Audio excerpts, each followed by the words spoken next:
অগ্নিকন্যা অনিমা, এক বিপ্লবীর লড়াই। ১৯২৮ সালের এক মিষ্টি সকাল, সুনামগঞ্জের সুরমা নদীর পাড়ে জন্ম নিল এক ছোট্ট মেয়ে অনিমা। চারদিকে হাওরের বিশাল জলরাশি, আর নদীর কলকল ধ্বনি ছিল তার খেলার সাথী। তার সেজ ভাই প্রিয়ব্রত তাকে প্রায়ই নদীর পাড়ে নিয়ে যেতেন এবং শোনাতেন মানুষের অধিকারের কথা। প্রিয়ব্রত যখন দেশের মানুষের মুক্তির কথা বলতেন, অনিমার ছোট ছোট চোখ দুটো উজ্জ্বল হয়ে উঠত। ভাইয়ের চোখে সেই দেশপ্রেমের আগুন অনিমাকেও মুগ্ধ করত। সুরমার ঢেউয়ের মতো তার মনেও তখন থেকেই অজানাকে জানার ঢেউ খেলত। অনিমাদের বাড়িটি ছিল এক অদ্ভুত জায়গা, যেখানে সবসময় দেশের মঙ্গলের কথা হতো। তার বাবা অন্নদা প্রসন্ন ছিলেন খুব সাহসী এবং সত্যবাদী মানুষ। তিনি অনিমাকে শিখিয়েছিলেন, মা, কখনো কোনো অন্যায়ের কাছে মাথা নত করো না। কিশোরী অনিমা দেখতেন তার ভাইয়েরা কিভাবে সুনামগঞ্জ শহরে ছাত্র ফেডারেশন ও কমিউনিস্ট আন্দোলনে সক্রিয়ভাবে যুক্ত থাকতেন। বাড়িতে বড়দের মুখে পরাধীন দেশের দুঃখের কথা আর স্বাধীনতার লড়াইয়ের গল্প শুনে অনিমা মনে মনে শপথ নিলেন, তিনি বড় হয়ে মানুষের জন্য কিছু করবেন। পড়াশোনার টানে অনিমা চলে এলেন সিলেট শহরে। সিলেট মেডিকেল কলেজে ভর্তি হওয়ার পর তার জীবন এক নতুন মোড় নিল। চারদিকে তখন ব্রিটিশ শাসনের বিরুদ্ধে উত্তাল প্রতিবাদ আর মিছিল। অনিমাও আর ঘরে বসে থাকতে পারলেন না। তিনি সরাসরি ছাত্র ফেডারেশনের সঙ্গে যুক্ত হয়ে সক্রিয় রাজনীতি শুরু করলেন। সাদা শাড়ি পরে, হাতে একটি বাঁশের লাঠিতে বাঁধা বিশাল এক গাঢ় লাল পতাকা নিয়ে যখন তিনি মিছিলে স্লোগান দিতেন, তখন তার সাহস দেখে সহপাঠীরা অবাক হয়ে যেত। সেই পতাকায় কোনো ছবি বা চিহ্ন ছিল না, ছিল কেবল সংগ্রামের রক্তিম আভা। অনিমা বুঝতে পারলেন, রাজনীতি মানে শুধু স্লোগান নয়, বরং মানুষের বিপদে পাশে দাঁড়ানো। তিনি কমিউনিস্ট পার্টির সদস্যপদ লাভ করলেন। একবার সিলেটে এক ভয়াবহ বন্যায় গ্রামকে গ্রাম ভেসে গেল। অনিমা ও তার পার্টির সহকর্মীরা ভয় পেলেন না। তারা একটি নৌকা নিয়ে ক্ষুধার্ত মানুষের কাছে খাবারের ঝুড়ি পৌঁছে দিতে ঝাঁপিয়ে পড়লেন। বন্যা কবলিত এক মানুষের তৃপ্তির হাসি অনিমার মনে গভীর রেখাপাত করল। তিনি বুঝলেন, শ্রমজীবী মানুষের মুখে হাসি ফোটানোই জীবনের সার্থকতা। বিংশ শতাব্দীর সেই সময় কৃষকদের ওপর টঙ্ক নামে এক নিষ্ঠুর নিয়ম চাপিয়ে দেওয়া হয়েছিল। জমিদারেরা কৃষকদের কষ্টের ফলানো ধানের একটি বড় অংশ খাজনা হিসেবে কেড়ে নিত।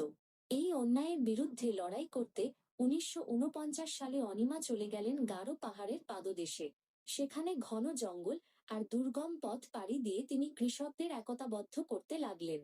তার সাথে ছিলেন সাহসী নেতা রবি দাম। তারা দুজনে মিলে কৃষকদের মনে সাহস জোগাতেন, যাতে কেউ আর জমিদারের ভয়ে গুটিয়ে না থাকে। ১৯৪৯ সালের শুরুর দিকে টঙ্ক আন্দোলন যখন তুঙ্গে, অনিমা এবং রবি দাম কৃষকদের মজুদ ধান বিলি করার জন্য সুনামগঞ্জের মোহনপুর গ্রামে গেলেন। কিন্তু পুলিশ তাদের চারপাশ থেকে ঘিরে ফেলল। পুলিশকে প্রতিরোধ করতে গিয়ে গুলিতে ঘটনাস্থলেই প্রাণ হারালেন প্রিয় নেতা রবি দাম। অনিমা সিংহ ছিলেন অদম্য সাহসী। প্রিয় সহযোদ্ধাকে হারিয়ে তিনি ভেঙে পড়লেন না, বরং লড়াইয়ের জেদ তার মনে আরো বেড়ে গেল। পুলিশের আক্রমণ থেকে বেঁচে তিনি যখন ফিরে আসছিলেন, তার চোখে তখন প্রতিশোধের আগুন। অবশেষে ১৯৫০ সালে জয়েল। কৃষকদের একতাবদ্ধ আন্দোলনের সামনে নতি স্বীকার করতে বাধ্য হল পাকিস্তান সরকার।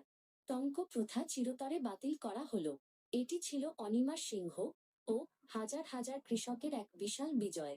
লাঙল হাতে কৃষকেরা যখন বিজয়ের হাসি হাসলেন, অনিমা তখন তাদের সাথে আনন্দ ভাগ করে নিচ্ছিলেন। একজন বয়স্ক কৃষক এসে অনিমার মাথায় হাত রেখে দোয়া করলেন। অনিমা বুঝলেন, একতা থাকলে কোনো অপশক্তি টিকে থাকতে পারে না। সংগ্রামের পথ ছিল খুব কঠিন ও রক্তঝরা। ১৯৫০ সালের ২৪শে এপ্রিল রাজশাহী কেন্দ্রীয় কারাগারের খাপড়া ওয়ার্ডে বন্দী কমিউনিস্ট নেতাদের ওপর পুলিশ নির্বিচারে গুলি চালাল। সেই ঘটনায় ৭ জন শহীদ হলেন এবং অনিমার প্রিয় সেজ ভাই প্রিয়ব্রত দাস মারাত্মকভাবে আহত হলেন। এই খবর অনিমার মনে প্রচণ্ড আঘাত দিলেও তিনি বিচলিত হলেন না। তিনি বুঝলেন, শোষণমুক্ত দেশ গড়তে হলে আরো অনেক ত্যাগ স্বীকার করতে হবে। শহীদের রক্ত অনিমাকে মানুষের মুক্তির লড়াইয়ে আরো সাহসী করে তুলল। এই দীর্ঘ লড়াইয়ের পথেই অনিমার পরিচয় হল কিংবদন্তি কমিউনিস্ট নেতা ও বিপ্লবী কমরেড মণি সিংহের সাথে। মানুষের অধিকার আদায়ের লড়াইয়ে দুজনেই ছিলেন অকুতভয়। ১৯৫৫ সালে তারা বিবাহ বন্ধনে আবদ্ধ হলেন। অনিমা ও মণি সিংহ হয়ে উঠলেন শোষিত মানুষের ভরসার এক অজেয় জুটি। তারা দুজনে মিলে গ্রামে গ্রামে ঘুরে কৃষকদের সংগঠিত করতেন এবং শোষণহীন এক সুন্দর সমাজের স্বপ্ন ছড়িয়ে দিতে থাকলেন।